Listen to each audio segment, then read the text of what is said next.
any way forward where he could actually beat the charges. That's coming up.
Hackensack. We are following some developing news out of Washington. A U.S. Navy Vice Admiral will brief members of Congress about the military strikes on a boat in the Caribbean that was allegedly carrying drugs. Thursday's sit-down with Vice Admiral Frank Bradley comes as lawmakers investigate the two strikes as a possible war crime. Last week, the Washington Post reported that Defense Secretary Pete Hegseth gave a verbal order to kill the vessel's entire crew. The House and Senate Armed Services Committees have both opened formal inquiries into those incidents. Also developing at this hour, two of President Trump's key advisors are in Moscow meeting with Russian leader Vladimir Putin. Special Envoy Steve Witkoff went to the Kremlin with the president's son-in-law, Jared Kushner. Now, the two are trying to convince the Russians to support the U.S. peace plan for Ukraine. Ahead of that visit, Putin accused Ukraine's European allies of trying to sabotage peace efforts. Ukrainian President Volodymyr Zelensky says he will speak with Witkoff and Kushner immediately after they meet with Putin. All right, things are getting messy in Orange County as the first storm of winter hits, but by the time it's over, just a few inches of snow could be on the ground. But it looks like a complete whiteout where we're chatting with Richard Giacobis. He is live at Woodbury Common with the very latest on the conditions there. And we see the parking lot full, some people behind you. So it's surprising, and people are still out shopping in this weather. You can hear me now, right, Bianca? Third time's the charm. Third I time have a hard wire, so everything's good. Okay, let me try to do this again for the third time. So, yes, we're at Woodbury Commons. Hazardous as these roads may be, and they were quite hazardous getting here. People are out and about, and they're shopping. And let me tell you, there's a lot of people for a Tuesday afternoon, Tuesday morning, and it's only growing. So I want to give you a look. And this is what the great folks here at Woodbury Common Outlets are doing, is they're keeping the sidewalks and the roads clear. Paul, let's give them a look down there so you can see. Plenty of people, bags in hand. They're going in and out of stores and kind of acting like nothing. Like this was something that, you know, they knew was happening. They knew it. maybe they got a day off from work, day off from school, and they said, you know what? Let's continue on with our holiday shopping. The roads here on the way up here, and this is kind of where what Inez was talking about when you're making your way up Interstate 87. I'm coming from a little further southern Westchester. Paul was coming across from New Jersey, my photographer. Once you hit a certain point is when it starts to change. So you could be driving along and it's just rain, and then all of a sudden things start to go slower, and you're moving at about 40 miles per hour on the highway, and it turns into snow. And the snow is pretty treacherous, too, because when you're trying to drive through it, it's an all of a sudden slow down. Can I go this way? I want to see where that plow was, but there's that big mountain of snow, so you could see just how much they've plowed here already. And when you look across, I was trying to find where that Bobcat was. They've been clearing these sidewalks off. All schools here, at least in the Orange County area and the northern Westchester area, which is over to our right, are closed for the day. Good call, because the roads are not great. And it seems like the more it snows, the more people come out today, interestingly enough. Bianca, we're going to hit the roads in the next half hour to show you just exactly how they look. But for now, everybody's continuing with their holiday shopping in the winter wonderland of snow. It does look very beautiful behind you, and I always love when we can chat with you when you're driving through the areas to see the snowfall on the ground. So we'll look forward to that one. Richard, thanks so much. I'll give it to you. Okay. Well, next at noon, a pivotal pretrial hearing for Luigi Mangione is underway right now in Manhattan. So we're live outside of the courthouse with the very latest on what has happened so far. Plus, the polls are open in Jersey City and Hoboken today. What to know about today's special runoff election.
Boosted. We're following some breaking news now at noon. Luigi Mangione back in court for a second day as his pretrial hearing continues. Now on the stand so far today, one of the officers who first arrested Mangione in Pennsylvania. Fox 5's Lisa Evers live outside of that courthouse with more on today's proceedings. So Lisa, what can you tell us as this all gets underway? Well, Bianca, this morning that we heard more testimony from Pennsylvania law enforcement officers about what actually went down in that Altoona McDonald's when they were trying to put handcuffs on Luigi Mangione after he'd been on the run for days. Now the case is starting to look like it may not be as clear-cut as everyone initially thought. Now, Luigi Mangione sat at the defense table wearing a collared shirt and a suit jacket and looking a lot less enthusiastic and less happy than he did yesterday. Yesterday he wore a big smile. Today he looked a lot more tired as he sat there. This pretrial hearing on his murder and other charges could very well determine which way the case will go. Now let's bring in top criminal defense attorney Arthur Aidala to help us understand what's going on. And Arthur, thank you so much for that. My pleasure, Lisa. You know, when you talk about him being really tired, some of that has to do with his transportation. When you come to these hearings, and I believe he's coming from the MDC, which is the federal facility. So he's dealing with federal marshals as well as the correction officers here, then the court officers here. They sometimes he gets sit here and court is over until 10 o'clock at night. Wow. Then they bring him back, and then they wake him up at 4 o'clock in the morning and to bring him back here. So it's not fun for anyone who's in that position, and when you're supposed to be sharp and listening and paying attention. In terms of the evidence that's going on, Lisa, look, these pretrial hearings are so important. As someone said, well, give me an analogy. Well, if you're making Sunday gravy that your grandmother's going to make for you, but all you have is tomatoes and nothing else, well, it's going to be kind of bland. You want to put everything else in there, right? The garlic and the onions and the olive oil. So the same thing here. Look, they have that video of the shooting, which is very damning evidence. But of course they want to have the gun that matches the bullets that were used in the homicide. Of course they want the diary that talks about where his writings show there's a degree of premeditation here. But Judge Caro's been around a long time, as you know, Lisa.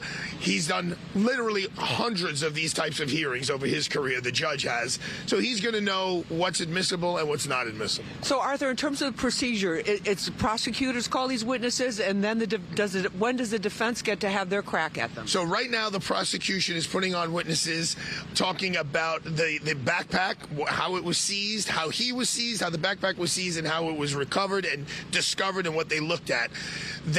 Every witness does a direct examination from the prosecutor, and then the defense attorney gets to go up and cross-examine them. They'll do that part of it, which is called the MAP hearing. When that part of it is done, the prosecutor says, I rest, Your Honor. I'm done with my witnesses on the MAP hearing. Then the defense attorney, it's up to the judge whether the defense attorney calls witnesses on the MAP part of it, which is only about his backpack, basically. Which is a big thing because there was no search warrant for that. There was no search warrant. They're going to say it was a search incident to arrest. The prosecution's argument is going to be, hey, we knew he was the killer. Right. In our opinion, we knew he was the guy we were looking for, the suspect. So we need to make sure what's in that backpack is not going to hurt us or anybody else. Now, the other argument is going to be, well, according to police manuals, they should just leave the backpack there. Maybe there's a bomb, clear it all out, call the bomb squad, try to get a search warrant and do it that way. So Judge Caro is going to he's going to hear both sides of the argument. The prosecutor is going to say they had an absolute right, a search incident to arrest, to protect themselves and others. The defense is going to say, no, they should have left the backpack there, gotten a warrant, called a bomb squad, do whatever they have to do. Then they move on to what's called a Huntley hearing that has to do with the statements Luigi made. Because they said he was spoken to 17 minutes before he was read his rights, and there's evidence that they knew it was him right away as soon as they saw him.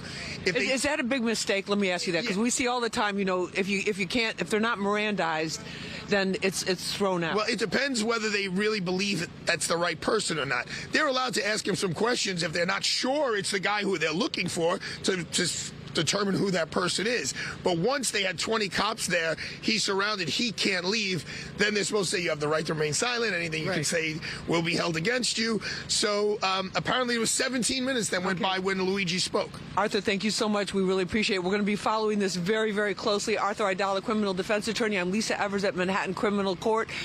Back to you, Bianca, in the studio. All right, some important information there. Thank you so much for both breaking that down.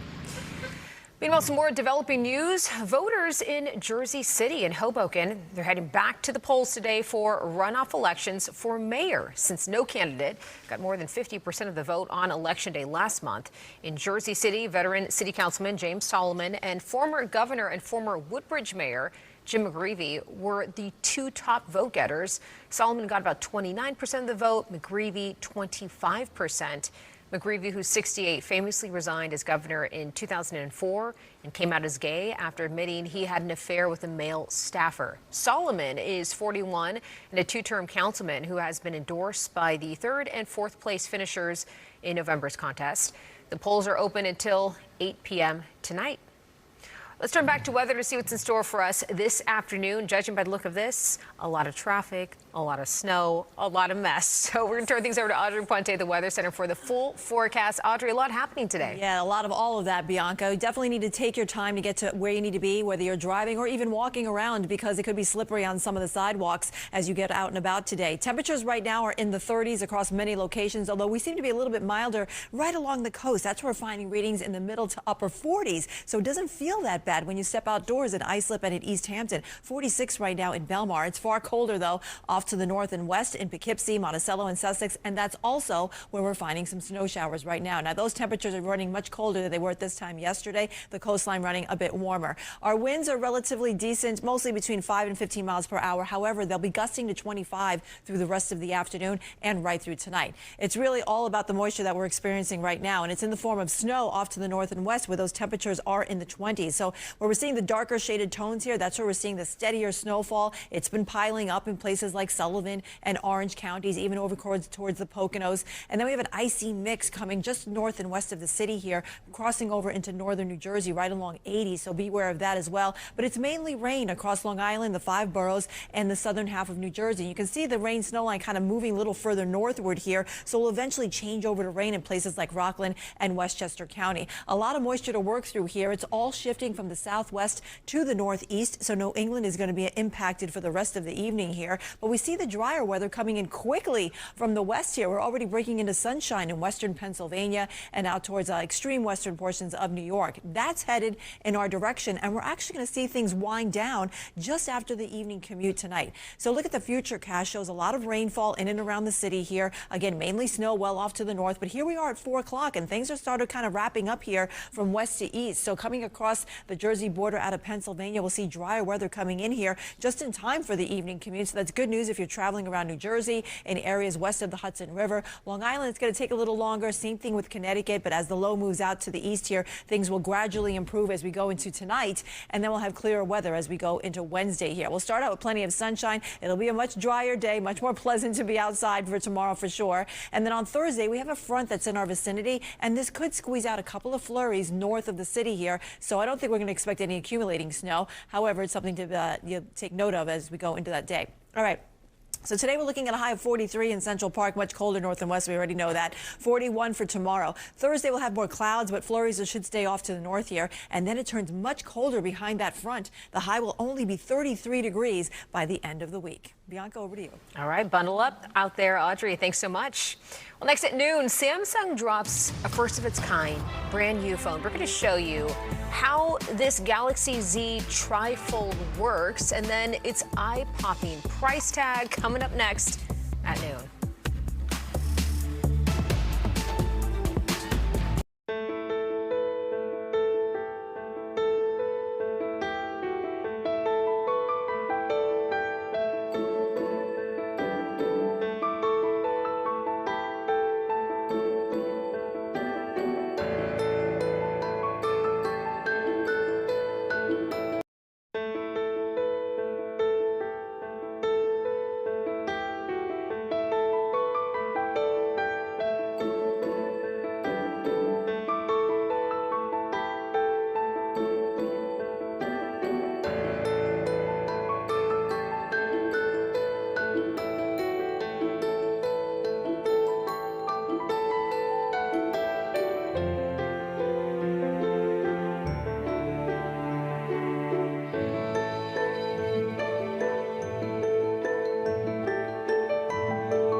A major fashion takeover, Prada buying Versace for $1.4 billion. Versace has been owned by the U.S. luxury group Capri Holdings since 2018, which also includes Michael Kors and Jimmy Choo. But the brand has been struggling post-pandemic, and that deal expected to relaunch the fashion house. Donatella Versace welcomed that news in a post on Instagram. Also, a historic gift from billionaires Michael and Susan Dell. They're pledging more than $6 billion to fund investment accounts for at least 25 million American children. Now, these so-called Trump accounts were created as part of President Trump's tax and spending bill. They're set to launch next year. The Dells made this announcement on Giving Tuesday. They believe it is the largest single private commitment made to U.S. children. Michael Dell is the founder and CEO of Dell Technologies. And Samsung unveiling its first ever multi-folding phone. The Galaxy Z Tri-Fold features a 10-inch display using 3 panels. Now, Samsung says the phone is roughly 25% larger than the Galaxy Z Fold 7 model. It can also charge to 50% in just 30 minutes. The new device puts Samsung directly in competition with Apple, which could release a foldable phone come next year. But it's going to cost you $2,440. It's also expected to be available in the U.S. next year. Well, next at noon, more of our top story. Today's cold and messy weather. We're live from Orange County with the very latest on the conditions there.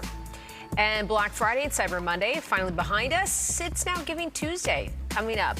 We can sit down with United Way just to see how your charitable donations can help today.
It is 12:30. Welcome back to the noon. We got a whole lot more coming up here. Starting with this, it's Giving Tuesday. So we're talking to the United Way about how you can help people in need this holiday season. We're making it very, very easy. Plus, the Jonas Brothers get a big honor in their home state. We're talking to the trio. But let's first get another live look outside on this Tuesday. It is cold. There's some snow on the ground, and we're going to be chatting more about that weather right now as we're turning things over to Audrey Puente. This is one of our photogs, Richard and our photog up there, driving near Woodbury Common. Audrey, I know the snow conditions up there as we see, but a little different here in the city. Yes, we're mainly rain here in the city, but where Richard is up to the north here, it's around Sullivan, Ulster, Dutchess counties. That's where we're seeing more in the way of snowfall, Bianca, and it is definitely looking like a wintry wonderland up to the north of us here. Along the coast, again, mainly a rain event, so we're out of the advisory criteria, but there is a winter weather advisory for the areas shaded in purple here. The pink shaded tones, that's where we have a winter storm warning, and that's where we're seeing the bulk of the snowfall, at least the steady to moderate snowfall here. We can see it in the darker shaded tones kind of rolling through the Hudson Valley, coming out of the Poconos right now. They've seen several inches there too. It's an icy mix, unfortunately, just north and west of the city here, so it could be very icy and around I-80 as you head westward towards Mount Olive and over towards Warren County. Again, mainly rain from the city here, moving into northeastern New Jersey too. It was a little icy earlier, but now that pink line is kind of moving to the north here. Darker shaded tones, as I mentioned, that's where we're seeing the more significant snowfall here. So it's definitely some hazardous driving, as you just saw from that live shot from Richard there, who's driving around near Woodbury Commons. Across Connecticut, we have a little bit of everything here. Snow in the northern half of the state. We have an icy mix running right through the middle here along 91, and it looks like along 95. It's mainly rain, so it is allowing for slick commute everywhere across the state there. Same thing across New York and New Jersey. Mainly rain for you out on Long Island. Temperatures are actually pretty decent here, mostly in the middle to upper 40s. That's not too bad. Same thing for the Jersey Shore, and that's why we're seeing everything mainly in the form of rain here, because temperatures are just a little bit too warm. Off to the north and west, that's where we're finding readings below the freezing mark, and as a result, it's mainly snow in upstate New York. Check out what's happening to the west here, though. Coming across western and central Pennsylvania is the drier weather, and that's headed right in our direction. So we are expecting things to improve by the time we get into this evening. Temperatures, as I mentioned, much colder off to the north. We're a bit milder just along the coast, where it's mainly rain. It's 48 right now in Atlantic City. So this area of low pressure that's bringing all of this wet weather up and down the eastern seaboard, that's going to be moving out to the east. The drier weather's coming in from the west, and that's going to give us a quiet day for tomorrow. We'll get a nice little break. In fact, we have a nice dry stretch ahead of us because of this area of high pressure that's going to nose its way in here and keep us storm free for at least a couple of days. Today we're looking at a high of only 43 degrees.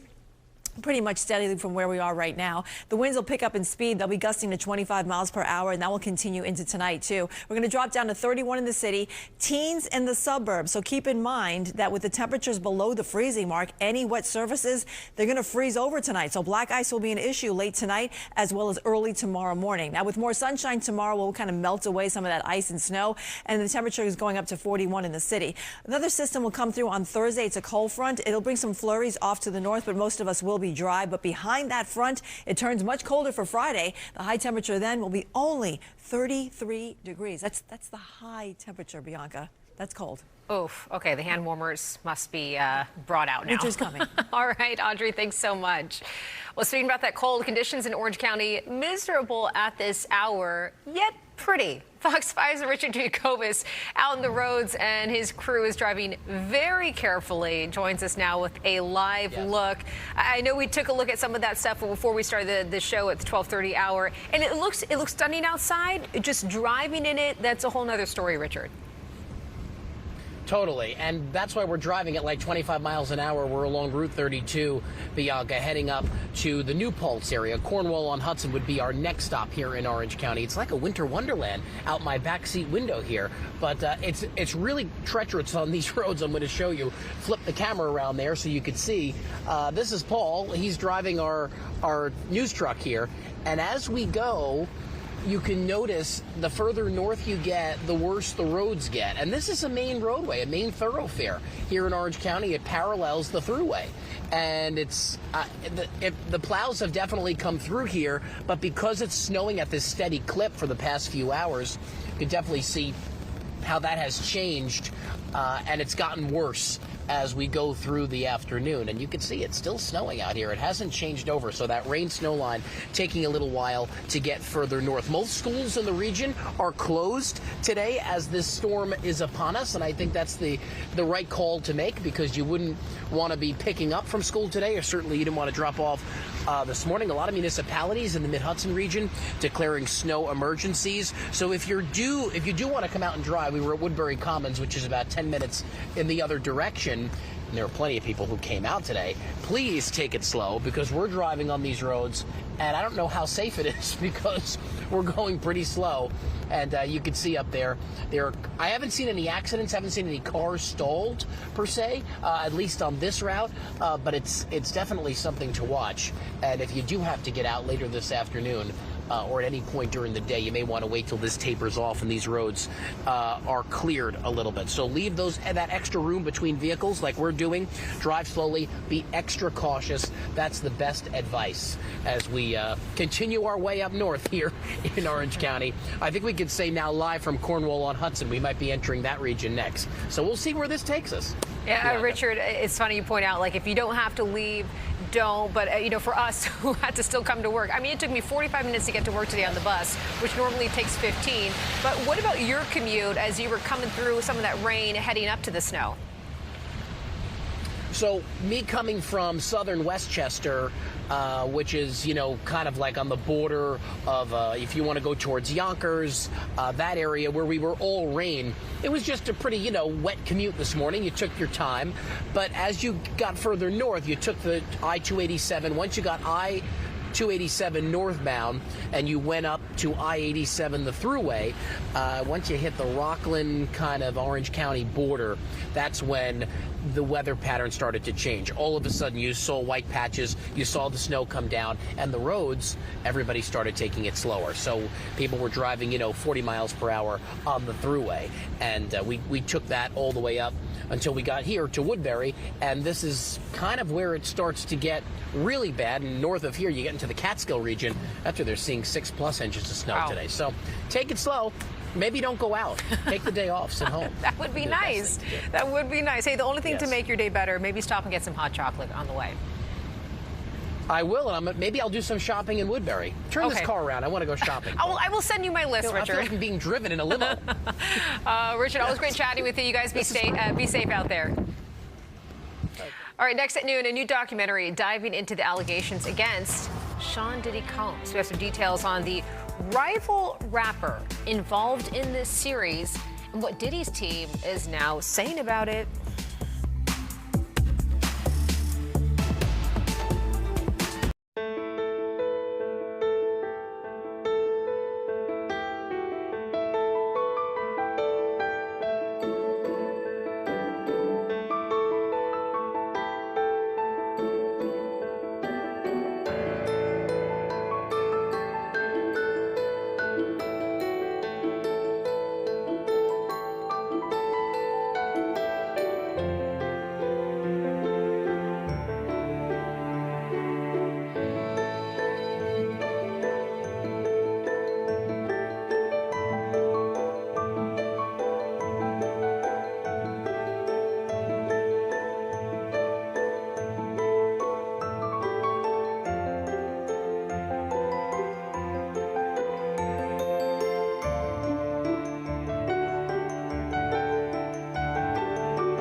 All right, so this one gets interesting. 50 Cent's four-part docuseries about Sean Diddy Combs starts streaming today on Netflix. And already, Diddy's team is speaking out.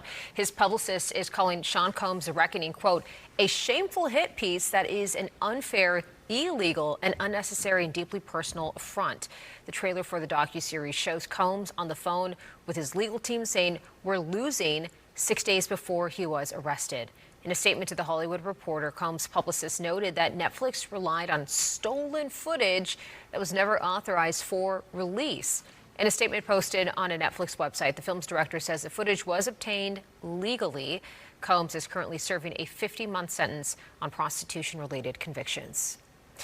And Nick Jonas has announced his first solo album in nearly 5 years. Take a listen.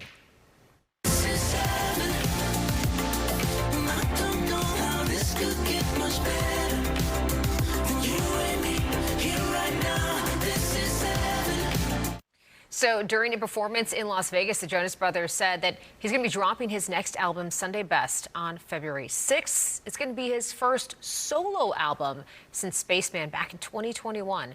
In a statement, Jonas says that he is, quote, excited to share some new stories, candid thoughts, quiet walks, and snapshots of my life over the past few years. This also comes after he debuted the song I Need You during the Jonas Brothers Prudential Center show last month. All right, next at noon, we are celebrating Giving Tuesday here. We're going to talk about ways you can give back and make a positive impact on your community. Plus, some Manhattan high schoolers getting real-life lessons in emergency medicine. We're breaking all this down when we return.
Well, it is Giving Tuesday, and after all the shopping, it's a day where everyone is encouraged to support and donate to causes that they care about. It is a movement the United Way of New York City knows a whole lot about. For 85 years, 85, they have been helping New Yorkers in need, connecting neighbors, nonprofits, and businesses to tackle the biggest challenges facing our communities. Join us now to talk about how you can make an impact on Giving Tuesday is Melissa Brown, Chief Development Officer of United Way of New York City. Thanks so much for being here. Thank you for having me, Bianca. It's a joy to be here. You know what? This is such an important thing that we talk about today because for the past couple of days, I think we've all been focusing on buying for ourselves or buying for others, and we kind of forget about the people that are deeply in need. So for people that don't know what United Way does, maybe you could explain that. Yeah, so before I start about what we do, I'll frame why we do what we do. We know that in certain neighborhoods, there are more smoke shops than there are libraries. We know that in some neighborhoods, 80% of New Yorkers can't make basic ends meet, and average is 56 New Yorkers. So really, we at United Way are focused on making sure that all New Yorkers have the tools and resources that they need to thrive. Yeah, and you brought some goodies with us here on the table. I just want to maybe explain what this is, because it's like a special bag, and maybe this is an easy way for people to help out give to United Way. Yeah, so at United Way of New York City, every year we partner with BMO, which is an incredible partner of ours. With them, we've been able to reach over 3.7 million New Yorkers this year in 150 neighborhoods. Every year we do a holiday cold weather kit. In this kit, we know that, to your point, it's a time of joy for many of us. Last night I was getting all my sons, holiday gifts, but for many New Yorkers who are facing homelessness or food insecure, it's a hard time. Yep. So with these bags, we have things like emergency thermal blanket, hand warmer, scarves, gloves, socks, hats. We know it's not a solution for everything, but it's a way to provide a little help for New Yorkers most in need. And for people watching that maybe, can they buy this? Can they gift it to someone? How does it work? Yes, we have a volunteerism program where our corporate partners come to us and say, hey, we want to give back. So we partner with them on doing gift drives, holiday drives, cold weather kits, etc. So our partners come to us and we know what neighborhoods need our most support, and we can go out into the community. Partnership thing. Because I'm thinking that people can just go online and be like, I want to buy a kit for... But I like that idea. We may have to implement that. I think you should. Next year we may have to. And speaking about that, because people can go online and maybe quickly buy something to donate, talk about cashless donations. We are a people that do not carry cash anymore, and people are in need. So how have you been dealing with that transition? For us, we haven't been able, that hasn't affected us directly, but I think it proves why organizations like United Way of New York City are so important. We are working with 600 partners across New York City in every borough, really trying to help our most vulnerable population. So we know people walking down the street may not carry cash, but with our community partners, we're able to distribute food, 15 million pounds last year. We helped over 57,000 New Yorkers get access to wellness and food and health last year, and we're able to distribute 75,000 books for our little New Yorkers. So partnering with an organization like United Way of New York City is a way to give back and not have that affect you. Okay, you guys are doing so much. It's like you got arms in every single part of the city and where people need, but what is your guys' biggest need as we head into the holiday season? Right now, I mean, it is Giving Tuesday. I'm Chief Development Officer. It is money, unrestricted support. We know that New Yorkers need our support more than ever. We're in the middle of our Don't Take Our Hope campaign. We have a match right now, so it's a wonderful opportunity to donate and have your gift be doubled and go even further. With that support, we know that we can continue reaching New Yorkers most in need, but we know that not everyone can give. So please go to unitedwaynyc.org and find out opportunities to volunteer, to your point, advocate, give. It's not just about Giving Tuesday, but it's really about forming relationships throughout the year. Yeah, love that. All right, Melissa, certainly appreciate you being here, and thank you for all the work that you guys do helping all of us New Yorkers in need. Thank you so much. Appreciate you for having us. Thank you. All right. We've got more noon straight ahead. Stay with us.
Well, a real-life simulator is training high school students in Lower Manhattan for careers in emergency medicine. As Fox 5's Arthur Chin shows us, they're getting hands-on experience that is opening up a world of job opportunities right when they graduate. It's so real that it's wild. What you're hearing here is actually a mannequin coughing. In fact, everything here matches reality, from the stretcher to the ambulance simulator. Launched in October, this hyper-realistic, life-saving training is part of the curriculum at the Urban Assembly Early College High School of Emergency Medicine, located in the Two Bridges neighborhood in Lower Manhattan. The public school is run by the nonprofit Urban Assembly. 12 seniors on this day got hands-on training in the ambulance simulator, learning by building muscle memory instead of memorizing notes. This really puts you in the shoes of an EMT. Yes, I think it's like it falls apart from like it goes apart from, you know, just sitting down and taking notes and trying to memorize it. This is a space where we're able to make mistakes and laugh before we actually get into the real world where someone's life is actually in our hands. Years ago when I was like in EMT school, it was like, pretend this happened, pretend this is going on. It's really like real life. They could hear the wheezing, they could hear, they could see the patient's breathing, they could see whether the patient's breathing too fast or breathing too slow. So it allows scenarios to become more real for them. It's not just the potential patients who benefit, but students who complete the course receive an associate degree in paramedic science, which can give them a leg up in careers in the healthcare industry. This program is way different than what other schools offer, because like through this program we can actually earn a certificate that allows us to work right after we graduate, which is something that I think makes us stand out from other people. While the program has short-term goals, which is to immediately impart on their students these life-saving skills, they're also trying to tackle a long-term problem, and that is the shortage of EMTs and paramedics in the city. We have so many students that have a desire, and they're imbued with a desire to really serve New York City. So you pair that with the shortages in emergency responders with our, amazing students. 1, 2, 3. And just like math, a solution is formed. In Two Bridges in Lower Manhattan, Arthur Chien, Fox 5 News. Well, another tough loss for the Giants makes it 7 in a row. Next at noon, the highlights or the lowlights from last night's matchup against the Patriots. We're going to get into it. Plus, the new word of the year just might leave you feeling aggravated. We're going to tell you what it is coming up.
Oh boy, another brutal loss for the Giants, this time against the New England Patriots. They went down 10-0 early after the Patriots returned a punt, 94 yards at that. Later in the first quarter, Jackson Dart, who was back after missing 2 games because of a concussion, takes off running for 12 yards, but then he's hit real hard here and goes flying out of bounds. And here is something you've probably never seen. Giants kicker Young-Ho Koo, oh my gosh, botched that kick the ground. It counts as a 13-yard sack on the holder, Jamie Gillian. The Giants have a much-needed bye week coming up. Hopefully they can rest and recover after this embarrassing loss. All right, in baseball news, the Mets signed a free agent relief pitcher, and they did not go far to find him. Devin Williams has reportedly agreed to a 3-year deal worth $51 million. The right-handed pitched for the Yankees last season, where he had a career worst 4.79 earned run average, or ERA. Williams lost his closer's job twice last season. That deal is pending on the 31-year-old two-time All-Star passing a physical. All right, let's get to the final forecast of the day. Yeah. Not as embarrassing as missing that kick. No, definitely not. Definitely not. But you may want to be careful. Where are you walking today? You might slip and fall because we do have wet weather across the region. It's a bit snowy off to the north here, but everything's going to kind of wind down as we go later on into the evening commute. So we'll see clearing coming in around 5, 6 o'clock, and then everything kind of moves out to the northeast here into New England by about 8 p.m. Still lingering showers across Long Island and Connecticut, but everything will be winding down for sure by the time we get to dinner time this evening. Tomorrow, a new day. We'll have plenty of sunshine. It'll be a drier day across the region, that's for sure. And that'll be the start, actually, of a dry stretch of weather for a couple of days. You may get a few flurries up in the Hudson Valley as we go into Thursday afternoon, but that's about it. No major storm systems in sight as we round out the week here. Cold weather, though, will be coming in behind that front, and it's going to turn much chillier by Friday. 43 for the high temperature today, pretty much where we are right now. Temperatures stay steady. Tonight, we drop back to below freezing, so wet surfaces will freeze over tonight. Be careful of patchy ice and black ice by tomorrow morning. A drier day and a sunnier day tomorrow. Flurries north on Thursday, but much colder by Friday with a high of only 33. Bianca? All right, then, Audrey, thanks so much. Well, that is our show, but before we go, here's one last thing to leave you with. You've heard of clickbait, but now its angry cousin, rage bait, is the Oxford Dictionary word of the year. More than 30,000 people voted, with rage bait coming out on top, beating out other trendy terms, including aura farming, biohack. Well, rage bait is defined as online content deliberately designed to elicit anger or outrage, posted in order to drive traffic to a website. Oxford says the word was first used in 2002, but the usage has tripled in the last 12 months. All right, we'll see you tomorrow. 25 words or less is next. If you want more news, tune into the Fox Local app, which is streaming right now.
All right, everybody, it is Tuesday, December the 2nd. Welcome to Newsroom Live. I'm Antoine Lewis, very happy to be with you in the newsroom of WNYW on the Upper East Side of Fox 5 Studios in the great city of New York City. Speaking of the city, let's take a live look outside because, oh boy, have we got some stuff to tell you in regards to the weather. If you have not learned yet, you see that white, that clear, all those clouds, that's pretty much what it looks like outside. We're going to have a live report. We'll be having team coverage also once Audrey comes down, meteorologist Audrey Puente. But before we do that, we're going to go to my colleague Richard Giacovis, who has been covering the weather for us all morning, all day. Richard, if you can hear me, I know that you and Paul Zimmerman, our crew, there you go, Richard. Just tell us what you're seeing, where you are right now, Richard, as in regards to the weather outside. Antoine, how are you? We have been here in Woodbury, near, if you're not familiar with Orange County, the Hudson Valley, Woodbury is pretty much known for its Woodbury Common outlets where you get those great deals.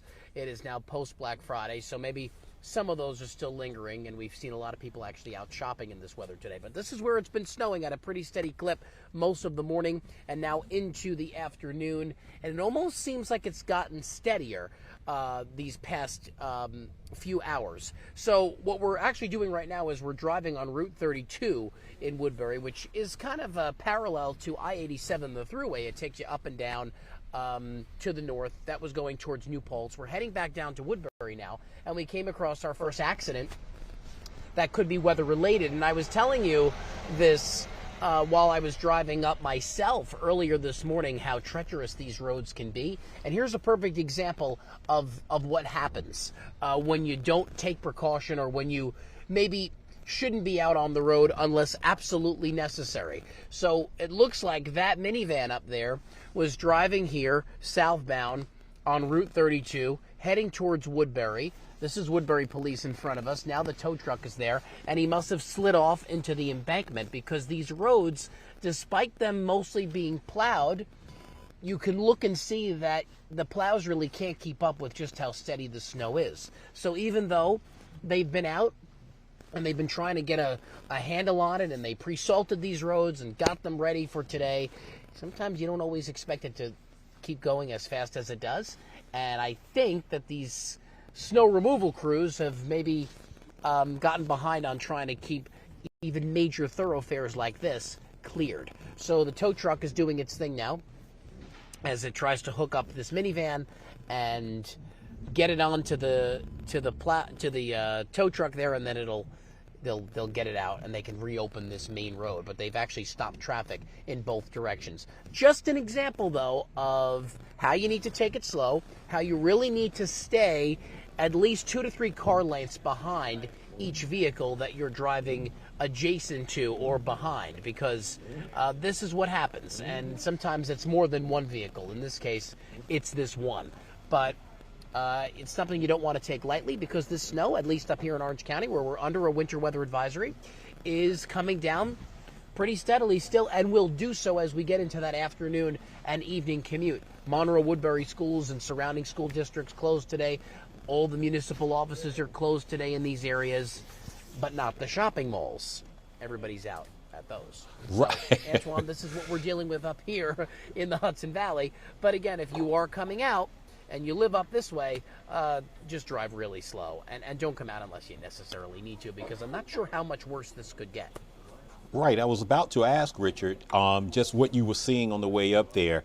And if that's the case, I know you're commuting from Westchester County. Just tell us about that as you were trying to go to meet up with Paul, your partner, our colleague out there. Yeah, so Paul was coming from New Jersey, and like he had told me, he said it was snowing when he left his house this morning, and then it turned to rain, and then he got all snow again. For me, in my experience, it was all rain where I was in southern Westchester, and it did not change over. That was from when I woke up until I left to come up here. It was still raining. And once you got onto I-287, north of I-287, which takes you to the thruway, which is Interstate 87 north, you hit approximately the Rockland, Orange County border, Sloatsburg, Suffern area. That's where it really started to change. You started to see the mountains, and you saw the white patches on the mountains, and then the rain turned to freezing rain. Then we had sleet, then it was snow, and then you saw the roadways start to get coated. And You know, I'm wondering just how much they thought it was going to snow, because it really seemed like these roads were not treated as well as maybe they should have, because all of a sudden you're going 65 on the thruway and you slow down to 35, 40 once you hit a certain point, because the roads are just that slick and everybody is moving really, really slow. Did not see any accidents when I was driving up here. We're looking at our first one today here in Orange County, but that switch is so quick and it really catches you off guard if you don't expect it. So even if you're coming from the city, if you're coming, you know, from southern Westchester where it's mostly rain, and you're coming north, and just be prepared that all of a sudden it can turn to snow and the roads could get slick. All right, Richard, we know that you and Paul have a very busy afternoon as you're gathering and doing stuff for our evening newscasts and things like that. So we will let you go. Before I let you go, and make sure you relay this to Paul, be very careful. Paul is a very solid driver, so even more so now, so I can make sure that both of you get home to your wives and your families all right. You know, so be sure to relay that concern. Thank you, Antoine. to you have Paul. our best interests at heart. Absolutely. And also just be careful as you're gathering and trying to keep us up to speed on what the conditions are out there. And stay safe, okay? To you and to Paul. We are going to go slow. We're going to take it slow. Thanks, Antoine. That goes for everybody watching, too. Slow is the way to go. Absolutely. Richard Giacovis, Paul Zimmerman there covering the weather for us in Orange County. All right, everybody, we're going to take a quick break. We're going to stay with the weather. Meteorologist Arby Pointe will be here just to let us know the full picture of what we're going to be expecting for today. It is 1:08 on your Tuesday. I'm Antoine Lewis. Very happy to be with you. We'll be right back.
All right, everybody, welcome back to Newsroom Live.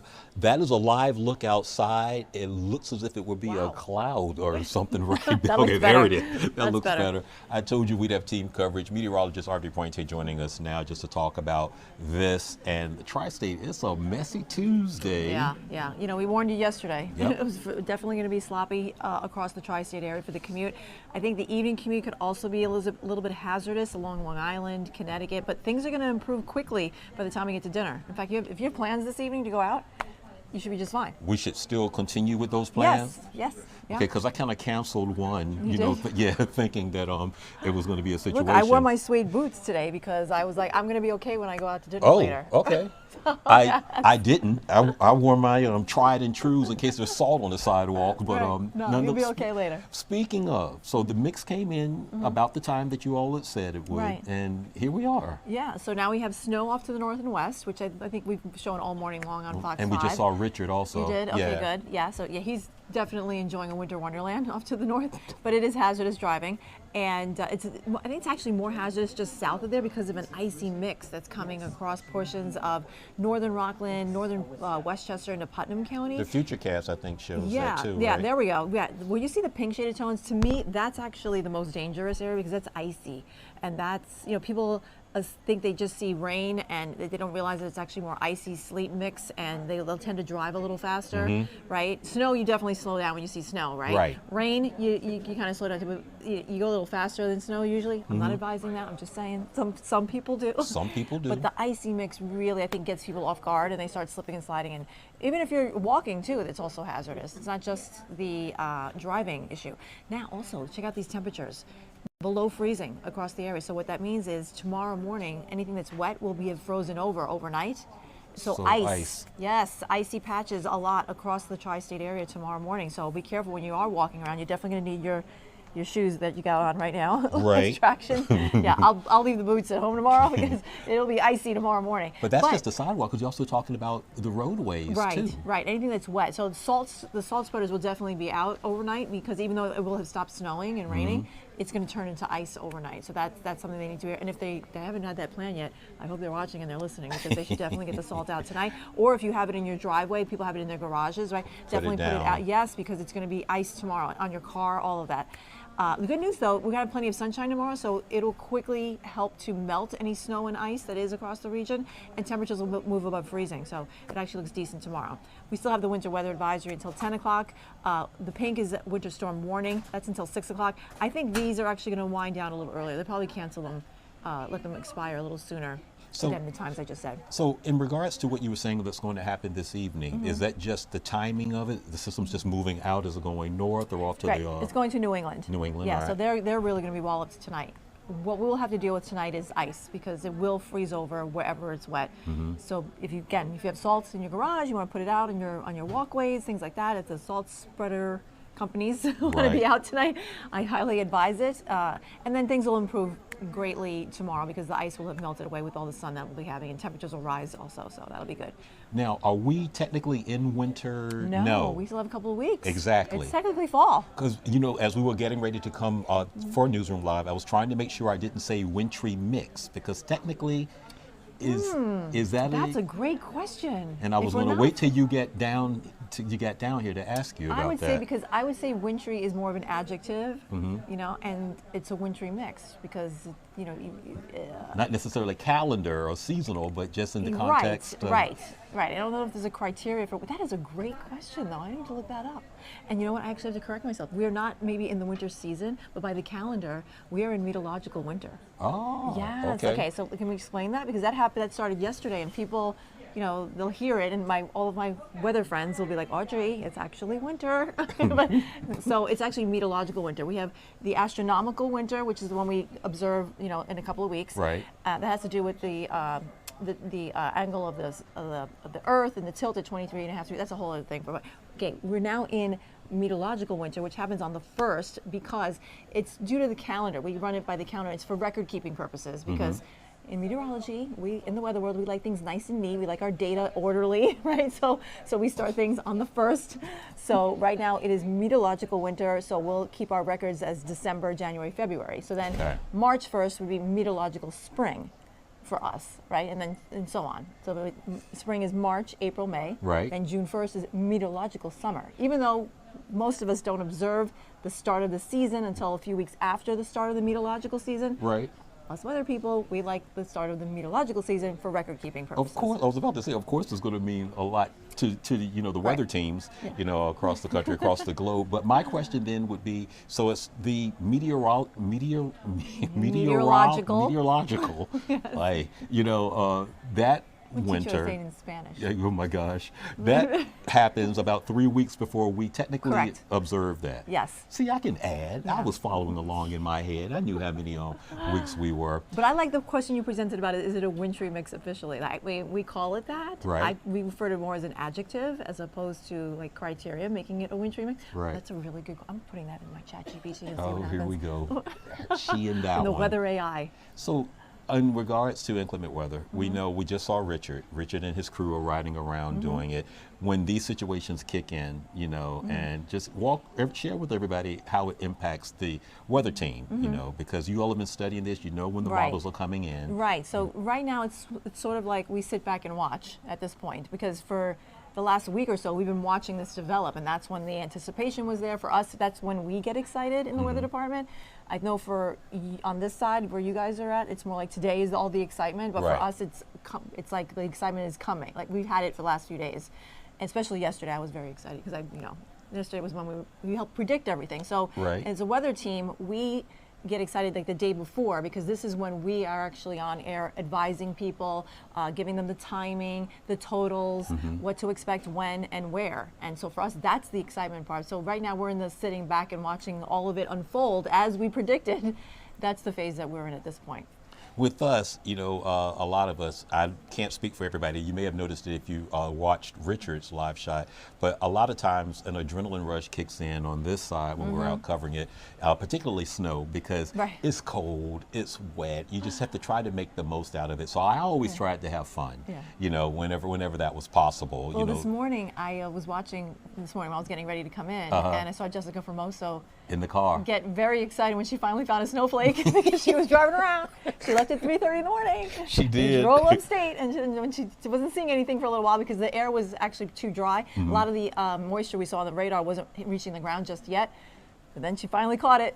She was super excited. It's like that sometimes, particularly when our assignment desk, right back in the back there, if you can see it, sends us to places. And a lot of times, you know, we have to go and check it out, you know, because we may be hearing something in-house here in the newsroom on the scanner, and then we have to go and see if that's the case in person. So it can be a lot of driving, you know, just like you saw Richard, like Jessica this morning. It can be a lot of that. We should also let the folks at home know, just so you we are behind the scenes, when we have these things, the assignment desk will often call the weather department and ask us, where can we find snow? Where should we go? Where should we send the reporters? So I was happy also to see that, you know, we took your advice. Yeah, Jessica, it wasn't me, they didn't call me, I wasn't there yet, but like I'm sure they talked to Nick last night and maybe Mike this morning, but it was great to see Jessica and Richard both in places where like, yes, that's where they should be. So looking ahead then, as it tapers off, where in the Tri-State might that be happening last? Like who would be the last to get the taper off? Okay, definitely snowing through, I would say 6 to 8 p.m. up towards Ulster and Dutchess counties, and maybe even Litchfield County in Connecticut. Okay. So that's where we see the last burst of snow on the back side of the system, and then rain for everybody else. So on a day like this, you know, met the goals, the timing is hitting out like it's supposed to. We've called you enough, we've called the weather department enough to figure out where we're supposed to be. So when you get home, do you kick into mom mode, or you look out and see the fruits of your labor as Mother Nature is saying, here's Audrey, here's why you went to college? I will share, I love a good blizzard. Summer's my favorite season. I love a good blizzard. Go ahead. Because I walk through Central Park afterwards, and it's stunning. Okay. I know. You see, you're out in the field, so you're like, I don't want to see no blizzard. I don't want to be out there. She loves a good blizzard. To the right over here. Yeah, they're all looking at me like, no, we do not like that. But I do go out to enjoy it because we don't have windows in the weather center or our studios for that's how television works, and so I don't get to see what we're talking about until I actually go outside. So I have walked home in many blizzards after usually the blizzard's like done with by the time I get out of the station, so I get to see the beautiful looking trees in Central Park. Well, the snow-lined tree, I mean, it's stunning. So that is, and there are times where I have run downstairs when there's severe weather. I've run downstairs to just peek out the front door and be like, oh, look, there's happening. It's happening. Or if the rain's coming down like in sheets and buckets, if I can get away, I'll run downstairs really quick and go out the front door. And look. This is what we love about meteorologists, because you all get so excited, you know. Now, while they're all excited, most of us are in the car driving around like cursing under our breath. You know, Eric's nodding his head because he knows, you know, and stuff like that. But here's another little funny thing I should tell you. Keep interrupting, sorry. Like, the weather team, that's me, Nick, Liv Johnson, and Liv, right? And we often it's like tag teaming information. So like when Nick comes in later, I'll ask him, so what does it look like outside? Mm-hmm. So what does it look like outside, right? And then when I come in, Mike's like, how is it outside? Like when I came in this morning, Mike's like, how is it outside? We do that too. You know, like when the 2 o'clock reporters come in, the night siders, like if Sharon Crowley comes in, like, Crowley, what's it like outside? Then she'll, explain, oh, it's coming down like this, it's doing that, like that, Linda Schmidt, something like that. I know you're busy, but before you go, just one more thing just to share with us. This is your passion. When did you realize that, that I need to run downstairs and see? When did you know you got super into this? My earliest memory is in my teenage years when we had Hurricane Gloria and Frederick. They came one after, it was Frederick and Gloria, right? There was one after the other. And the wind broke the gutter on my family house, and the water was rushing in. It broke the window in the kitchen. Water was rushing in. My mom was screaming and yelling, that was my first real, oh my God, what? Like I was really scared. Like it's a hurricane coming through. She made us sit in the, in the hallway, away from windows, and things like that. But what did I do? You ran outside. I crawled to the kitchen to see. Can I see? I want to see what it looks like. I want to see what it looks like. Yeah. That's my earliest memory of being like, oh, I gotta see what this looks like.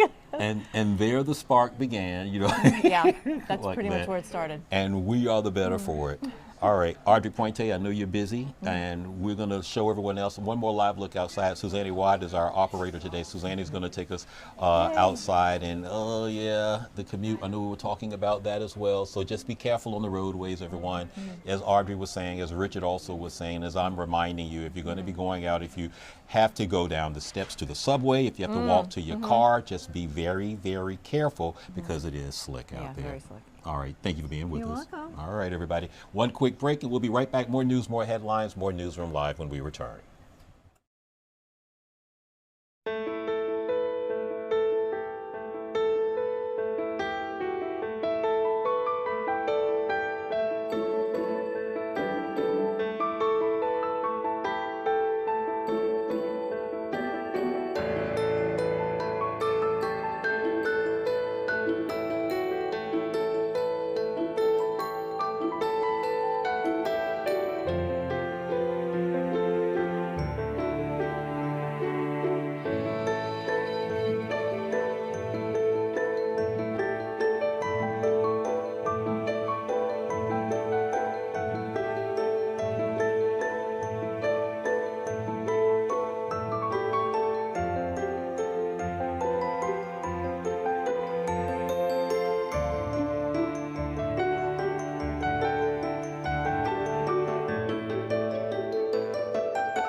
All right, everybody, back now at 1:25. Welcome to Newsroom Live. If you're just joining us, Antoine Lewis, very happy to be with you from the Fox 5 newsroom here on the Upper East Side of Manhattan.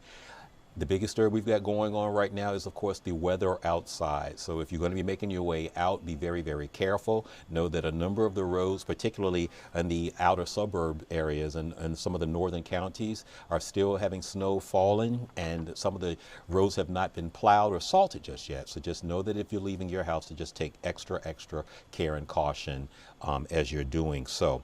Other news we want to talk to you about right now. Let's go over to Europe, because developing at this hour, 2 of the president's key advisors are now in Moscow, meeting with Russian leader Vladimir Putin. So Special Envoy Steve Witkoff went to the Kremlin with the president's son-in-law, Jared Kushner. The two are trying to convince the Russians to support the U.S. peace plan for Ukraine.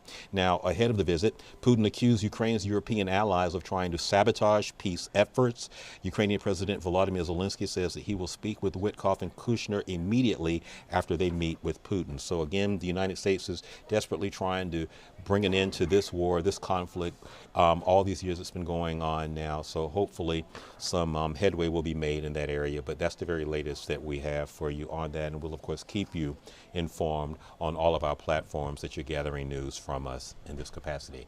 We want to go to D.C. now because the president right now, as we speak, is also having a meeting with his cabinet. So we're going to listen in for that for just a little bit to see what takeaways we can get from that. So to D.C. right now. I'll be right back. Washington is keeping its thumb on preventing growth, what we should have, because it's best handled at the state level. Letting states put their programs in place, and some states are going to do it a lot better than others. But it's not going to happen from Washington, D.C. And when I hear things like, well, with no disrespect to any other country in the world that have really great programs, Germany, Sweden, Norway, we hear about this all the time. Point of fact is, they're this big. The United States is this big. We can't do it from Washington, D.C. It has to be done at the state level. So what we've been doing, as Lori brought up, Secretary of Labor brought up, we have a great working relationship. We have already signed and implemented one MOU or interagency agreement to handle the WIOA program and the Perkins grants to make sure it works. I call these, these are programs, pilot programs that we're putting out there. And if these are going to work, we will be able to permanently transfer these programs to other agencies. They're working like a charm. We've taken some of our best people in education. It still operates under the budget of the Department of Education and under the management of the Department of Education, but working with Lori's personnel. And when I hear pushback on that to say, well, how can this possibly work to take education and put it in labor? Let's be efficient. One example, in order to draw down on a lot of the grants that they are helping us with, we're using their grant system. The grant system at the Department of Education is like held together with bubble gum and rubber bands. And it did not interact with any other agency. Now, we have this really smooth operation already in labor.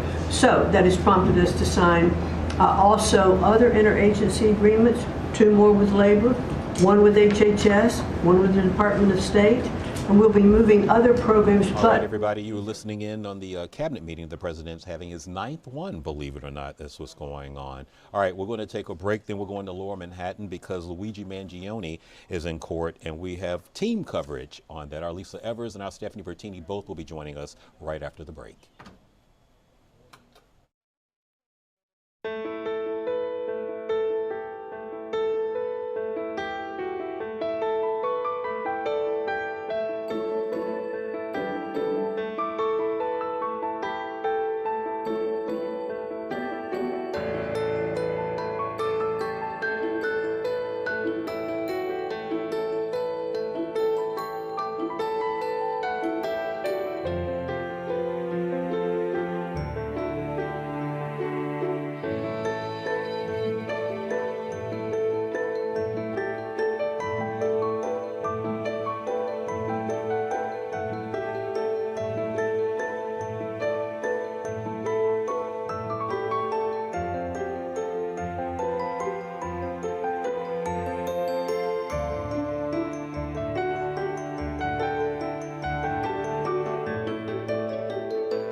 All right, everybody, back now, Newsroom Live. Antoine Lewis, very happy to be with you from the newsroom of Fox 5 Studios on the Upper East Side.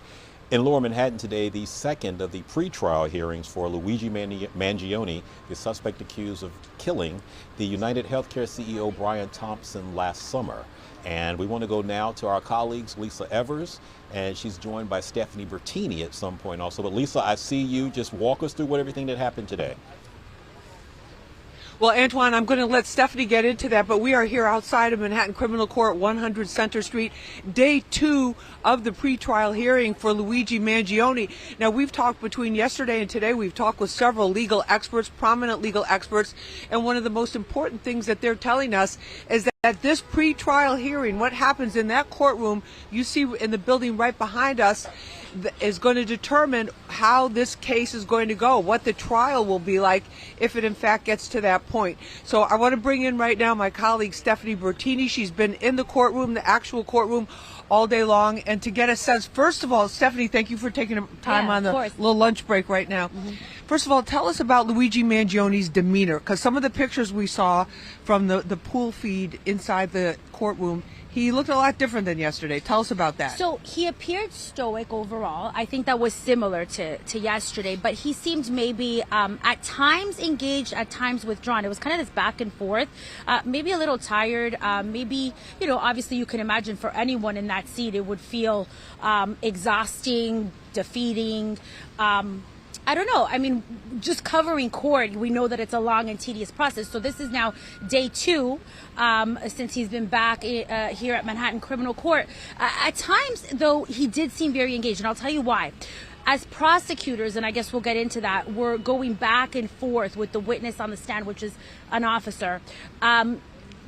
As the prosecution would speak, you would see him looking over. And then they were playing video in the courtroom. As the video was playing, you'd see him looking over at the video. So we did see that engagement back and forth. I would say overall, kind of low energy or serious energy. I mean, I don't know him, so I'm just inferencing from body language. Those body language experts can break it down more for sure. But I would say a serious tone, an engaged tone at times. Sometimes we noted him looking off to the side, sometimes borderline nonchalant. But again, we're looking at him. It's you don't know, it's a long day. And also, too, it's like, he's been staying at MDC. Yeah. And when we spoke with Arthur Aidala for the Noon, Attorney Arthur Aidala, he said, which I thought is totally true, but I hadn't really thought about it. He said that like yesterday he could have come in and actually had, you know, a good night's sleep, as good as you can get at MDC, and that you can wait for hours at times. Like your court case here could be over for like 5 o'clock, 6 o'clock, and then wait until 10 o'clock to get back there. Yeah. And it's like a whole big procedure on that. But let me ask you this, because these were the law enforcement officers from Pennsylvania. Yeah. How did they come across today? So did they come across? Were they convincing? Were they? So we got a look at body cam video, which is really telling because it paints the picture of what happened inside that McDonald's. There was an officer on the scene, and it's interesting because I think we'll see this headline not only on different news platforms, but also on social media, that the officer that initially got the call said, the lieutenant said, if you arrest this suspect, Mangione at the time, or, you know, this manhunt underway out of New York, I'll buy you a hoagie. So a free hoagie was referenced several times in court. So we don't know yet if he did get him the hoagie. But, you know, he said that the demeanor was one as such, kind of sarcastic, kind of, yeah, right. They didn't think that was him when they got the initial call. That officer said, though, and it's interesting, not to plug the mothership, but there were several references to Fox News, and I'll tell you why. He said he watches... Yeah, the video. Fox News had the video of him allegedly shooting the CEO, Brian Thompson. And he said, I watch a lot of Fox News, and I had seen a lot of the video and a lot of, you know, the surveillance, the mugshots on Fox News. So the prosecution really used that to paint the picture that he knew what Mangione looked like.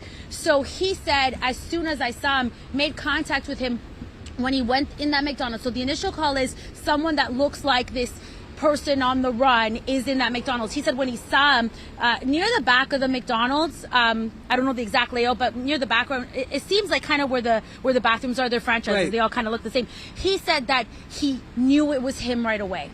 And then what happened? There's this back and forth dialogue. And again, they're playing down body cam videos. So we're hearing this, right? And there's this back and forth dialogue between the officer and Mangione, and then eventually there's another officer and they're calling backup and this and that. But that initial officer is painting the picture of, yeah, there's a policy here that if people are essentially loitering, I'm paraphrasing, they're in here too long, they call.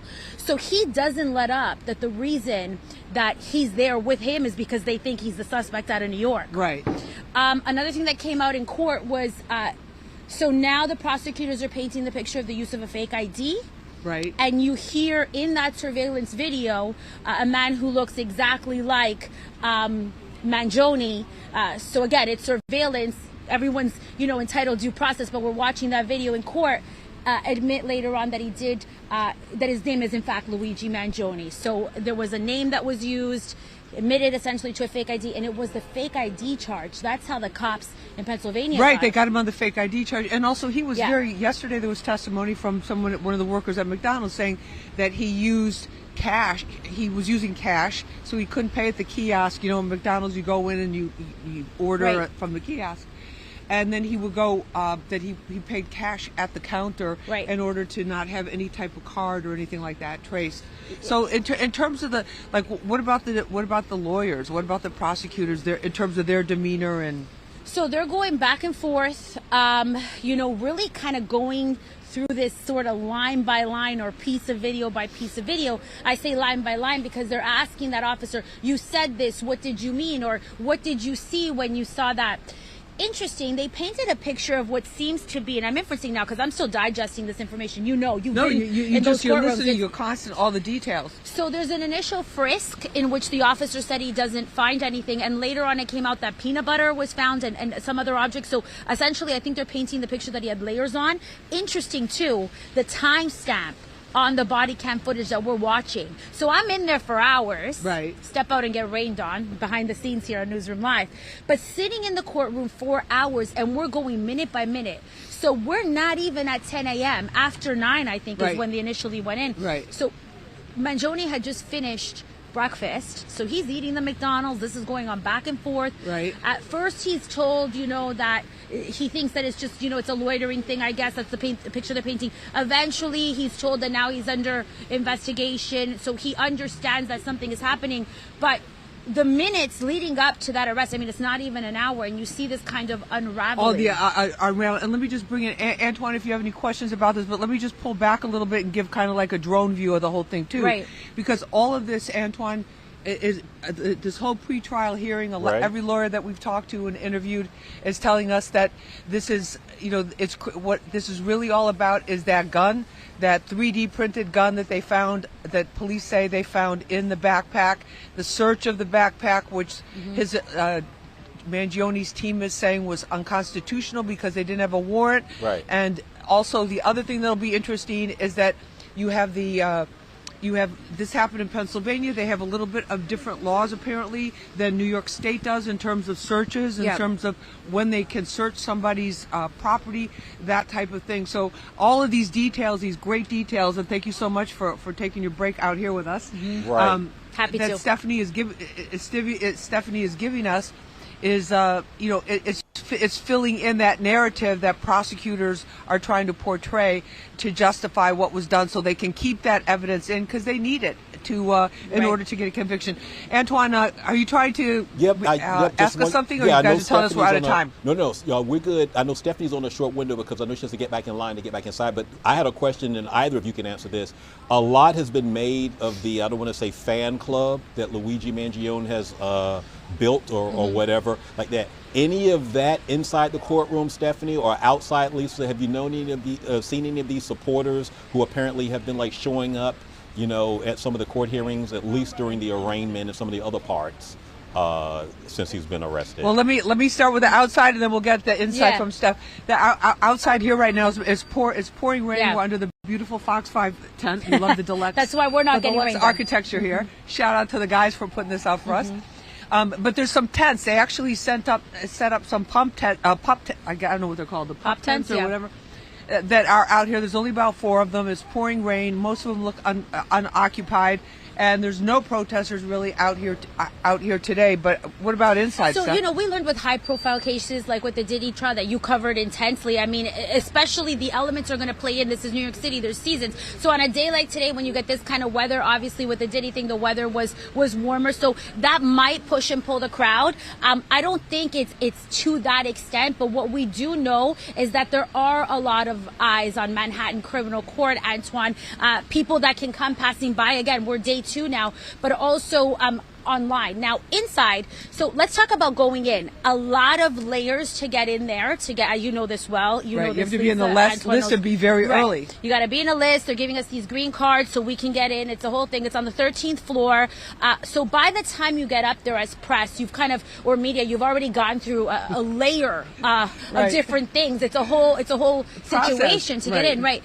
And so we're walking in. So I did a little social media video or a little selfie video behind the scenes. They ran it on Newsroom Live to kind of show the press pen upstairs, because we're standing in the media row, the press pen outside under this tent. There's also one upstairs where you can only, only record from that section of the hallway, right? So you see the media all lined up, mostly photographers, some reporters, some digital reporters, and then you walk in. And when I walked in this morning, Antoine, Lisa, I noted the courtroom was full. I did expect it to be more packed, but again, there's logistical things. Maybe the weather, pre-trial, and it's still pre-trial, but a lot of media, and you know what that speaks to, as you know, the engagement. Right. So when it comes to this as a current affairs or a news story or issue, when it comes, and let's not forget, this made international headlines, right? Totally. And the social media engagement. So that whole the fan component, so to speak. I mean, maybe for a lack of better words, but the intrigue. But I think we did. There's a lot of narratives. There's like a lot of storylines going through this whole saga and this there entire are crime. young women in love with this guy. No, they totally are. Yeah, they totally are. The star power of this. He's raised on his website. He's raised on his website over $1.5 million.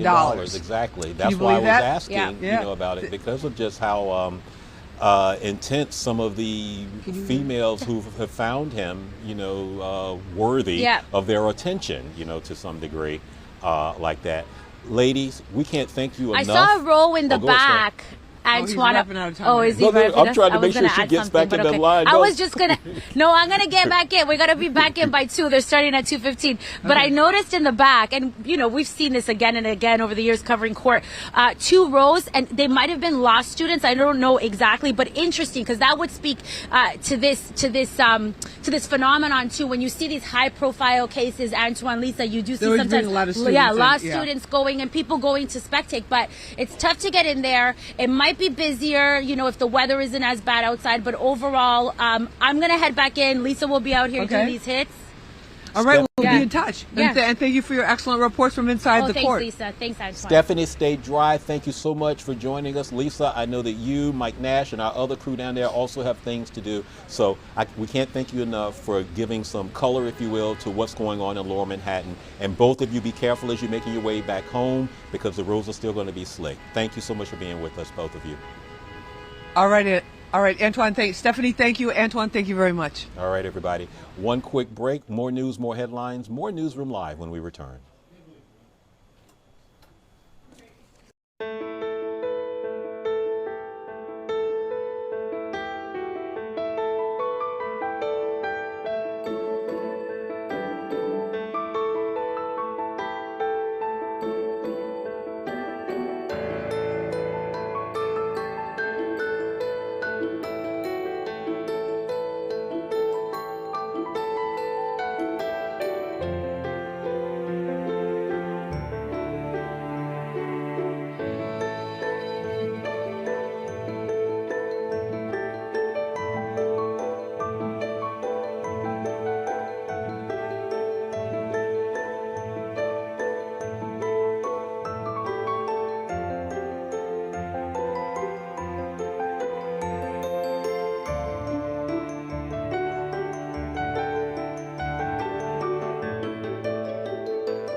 All right, everybody, back now at 1:47 on your Tuesday, taking a look outside. That's Kew Gardens, maybe a little bit frozen at the moment, but we're at the liberty, if you will, of a rotating camera. But as it moves along, all right, so if you can't see, that's probably a very big water drop that's on the camera. You can come back to me, Suzanne, as we let everybody know that I'm going to be going back over weather because we have a lot to tell you about. We're in the middle of a messy mix right now as far as that goes. And there's Eric, thank you. But other news we want to pass along to you right now, changes may be coming to New York State SNAP benefit recipients. And here's what you need to know. So it's going to impact millions of SNAP food benefit recipients who may have to meet new work requirements to keep their benefits. So more people will now have to work, train, or volunteer at least 80 hours per month in order to receive monthly SNAP benefits. Now, this is under the President's Big Beautiful Bill Act. Now, the work requirements will apply to anyone between the ages of 18 to 64. The previous age limit was 54. Veterans and those experiencing homelessness will now also fall under that mandate. Here is House Minority Leader and New York Congressman Hakeem Jeffries talking a little bit more about the changes. $86 billion from SNAP in the one big ugly bill, literally ripping food from the mouths of hungry children, seniors, and veterans. They did it. We studied about $100 billion in spend. We have found thousands and thousands of illegal use of the EBT card. Meet the new requirement could begin losing their benefits as early as March. So that's the latest that we have on that. You know, we've been covering that extensively last month during the government shutdown. So that was part of the requirements that allowed the shutdown to end in regards to that. So again, that's what you need to know in regards to SNAP benefit recipients. Also, parents, at what age should you allow your children to use a smartphone? Well, a new study is out that's saying that it could be a risk to give a child a smartphone before the age of 12. So the study found that owning a smartphone during early adolescence is linked to an increased risk of mental health issues as well as obesity and other issues like depression and insufficient sleep. There's a high likelihood of those two conditions as well. Researchers say that parents should use care and consideration when making a decision about their children's use of a smartphone. The study was published in the journal Pediatrics, so that we need to know also. Now, for all of you fashionistas out there, in case you didn't hear, apparently Prada has been spending some money, if you will. Like that, Prada apparently has spent $1.4 billion to take over the Versace brand. So this is still developing right now. That brand includes Michael Kors, Jimmy Choo. The brand has been struggling, you know, for some time now, since 2018. But anyway, and this is all also associated with the pandemic. But for those of you who follow that, you know, the Pradas, the Versaces, there you need to know Prada has put in an offer. It looks like it's been accepted to take over Versace. So we'll keep you up to date on that as well. 1:50, a quick break, more news, more headlines, and the weather. We're going to talk about that when we come back.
All right, everybody, 1:52. Welcome back to Newsroom Live. It is Tuesday, December the 2nd. Okay, so if you haven't gone outside yet, if you're about to, if you work nights, if you have a couple of errands to run, just know you will need an umbrella. You will need solid shoes and footing. Suzanne Watt, our operator, is going to take us out. Okay, all right.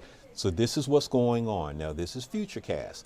The pink areas right there that you see, that's actually snow that's moving in the direction. It's going up to New England. Now, the green, that's precipitation. The chances of storms, that's what you see in the yellow, and in the red right there. That's what those are. But the concern right now, while we're under a weather advisory, is because of the pink, the fuchsia, that line that's moving up there along that. That's the system that we're dealing with right now.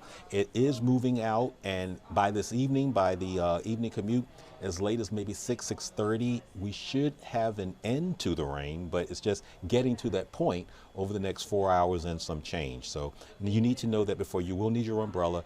Dress in layers, because the temperatures right now are averaging somewhere between the upper 30s to the lower 50. I think it's high 50s now, but I think it went back up a little bit. So anyway, so that's what's going on there. As you look at the forecast, we talked to you about that.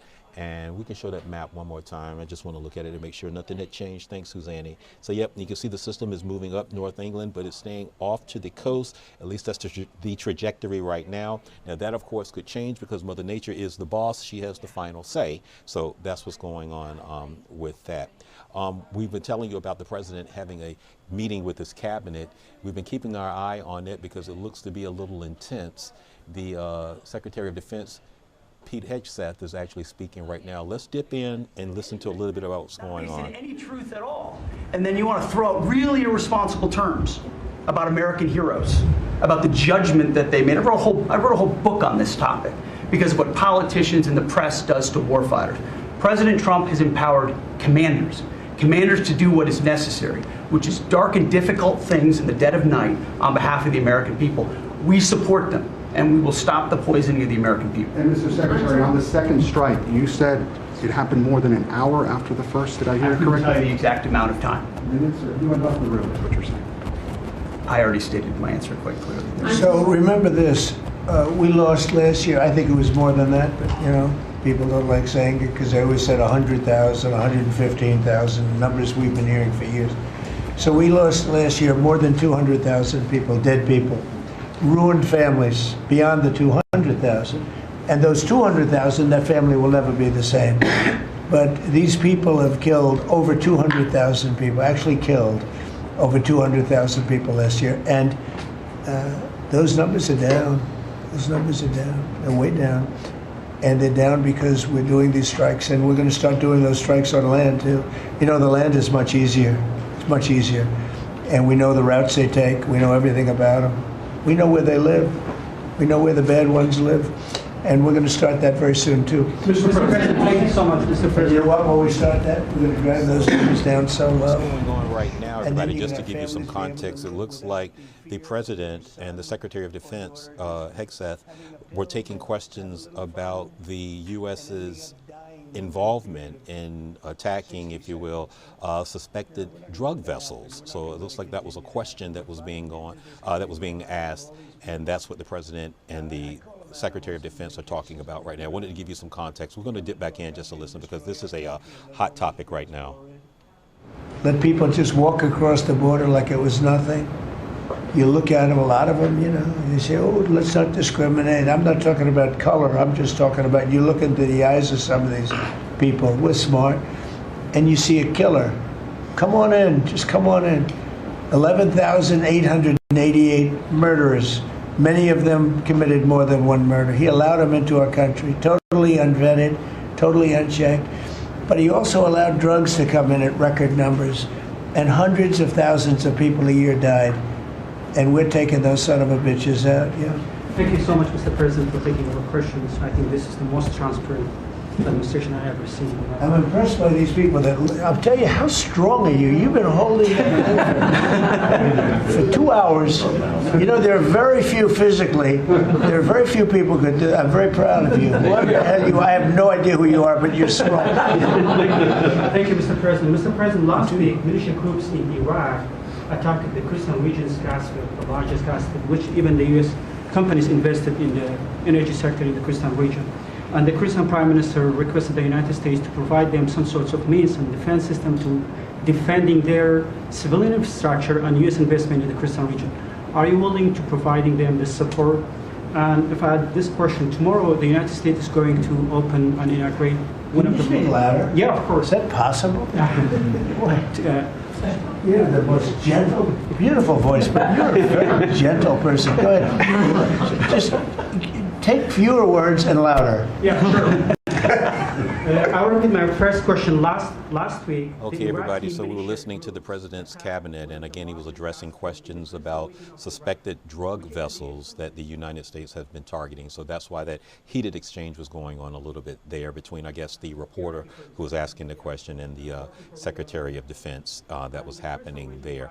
Our top story, though, we want to continue to talk about the weather because, again, we are under an advisory right now, and I just want to make sure that you have the very latest information on that because for the number of you that are going to be going out. So, again, the roads, some of them, particularly in the northern areas and some of the other counties north of the city, some of the roads still have snow. They have not been plowed, perhaps, from what our crews are telling us. So know that if you're in Orange or Ulster, one of those counties there, be very, very careful as you're going to be going out. Closer to the city, also you want to know that as well. If you're going to be taking public transportation, just remember the steps going down. If you don't have an elevator, you have to be careful about that because those are also slick. We can let you know that that pink that you're looking at right now, that again is the snow, that's the precipitation that will turn to snow. What's going to happen though is that tonight is going to be freezing, so the temps are going to drop. So ice will be a concern as you're walking out in the morning, but we'll of course have you covered. Suzanne, will you take the back shot so I can just, as we say goodbye to everybody, I just wanted to let everybody know. All right, so this is our team. Suzanne Watt right there, first day training on the system right there. Eric and Vinny are making sure that she's okay. She's counting me down, so I've got eight seconds.